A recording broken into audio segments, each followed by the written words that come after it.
आज हम पढ़ेंगे ऑक्यूपेशनल डिजीज़ के बारे में। Occupational exposure to the disease, जिसमें कि ऑर्गेनिक भी हो सकते हैं पार्टिकल्स और इनऑर्गेनिक, जैसे आयरन, एस्बेस्टोस, सिलिकॉस। और पार्टिकल साइज़ वेरी इंपॉर्टेंट, यहाँ पर पार्टिकल साइज़ होगा 0.5 to 3 micrometre. 0.5 to 3 micrometre important है ये point. Now pneumoconiosis. Now hazardous effect of dust depends on the chemical composition. अब also जो dust है इसका ये also depends on the chemical composition, उसकी concentration, period of exposure पे भी डिपेंड करता है। Now क्योर कोई अवेलेबल नहीं है, only prevention can be done. अब टाइप्स पे आ जाएं तो सिलिकोसिस है, anthracosis, byssinosis, bagassosis, asbestosis, farmer's lung. Now coming to the first silicosis. In silicosis इसको ग्राइंडर्स डिजीज भी कहते हैं। And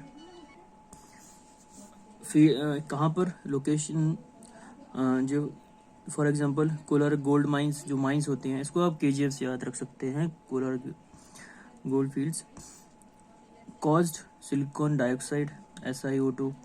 occupation mining industries, gold silver etcetera. जो सैंड ब्लास्टिंग होती है उसमें कॉजेज एल्वोलाइटिस, नोडुलर, जो उसके रिजल्ट्स होते हैं नोडुलर फाइब्रोसिस।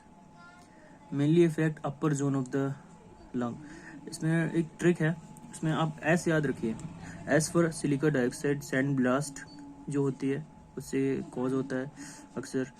सीलिंग मतलब कि अपर पार्ट होता है, हमको पता है, तो upper part of the lung, जो upper part of the room होता है वो सीलिंग होता है, तो upper part of the lung ceiling S, तो स से आप इसको इससे याद कर सकते हैं।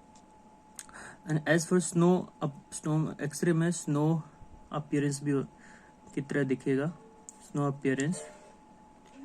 प्रिवेंशन में ये डस्ट कंट्रोल मेजर्स हो, रेगुलर फिजिकल एग्जामिनेशन हो, हाइड्रोब्लास्टिंग हो, नोटिफाइबल डिजीजेस हो, फैक्ट्रीज एक्ट के अंदर आती हैं जो 1952।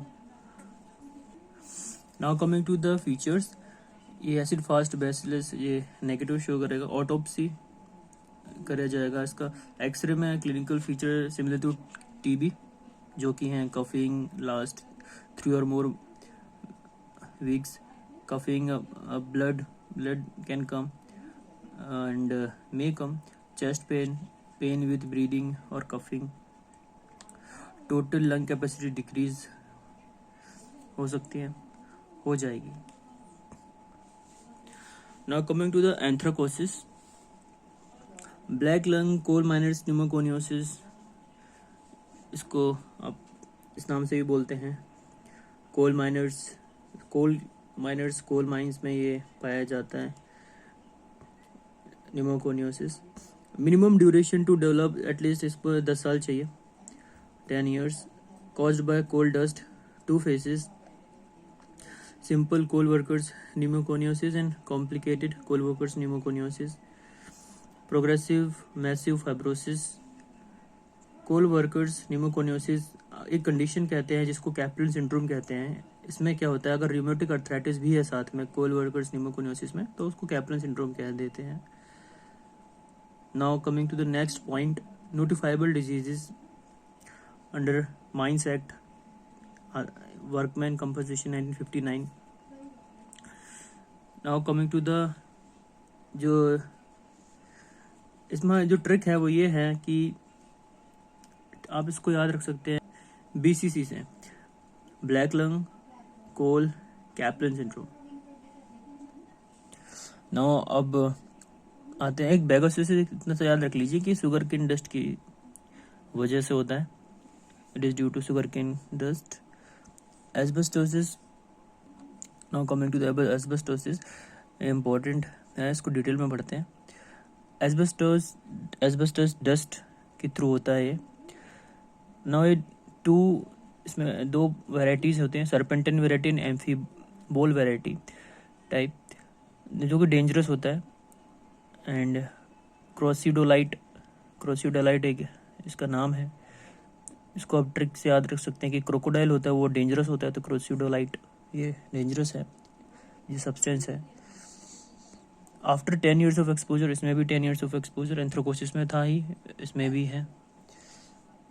नाउ ऑक्यूपेशन में लगे like cement, fire proof roof, textile, shipping industries, इसमें जो काम करते हैं।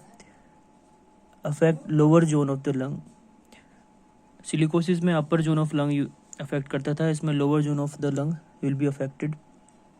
इसको ट्रिक से आप इस तरह याद कर सकते हैं कि एस्बेस ऑफ लंग, एस्बेस्टोस है ना, तो एस्बेस्टोस में ही बीच में बेस आता है, तो base of the lung, base से आप याद रखिए base of the lung.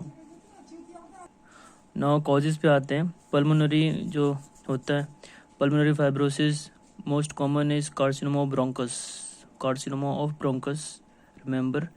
Sputum में एस्बेस्टोस बॉडीज मिलेंगी, फाइब्रिन। नाउ एक्सरेज में ग्राउंड ग्लास अपीयरेंस, इसको भी याद करने का तरीका ट्रिक है, जो एस्बेस्टोस जो है, एस्बेस्टोस तो बेस जो होता है वो उसको ग्राउंड कहते हैं, जो बेस होता है वो ग्राउंड होता है, बेसिकली ग्राउंड को बेस कह सकते हैं। तो base ground glass appearance, base is ground से ग्राउंड ग्लास अपीयरेंस, एक्सरे में दिखेगा ground glass appearance. Preventive measures में इसमें क्या करें, use of the safer type asbestos, जैसे like chrysolite, amosite, glass fibre substitution इनका हो, डस्ट कंट्रोल हो, periodic examination of the workers हो। यहाँ पर हमने कवर कर लिया है ऑक्यूपेशनल डिसीजेस जो मेजर टाइप्स थे। Now next video we will go on the further topics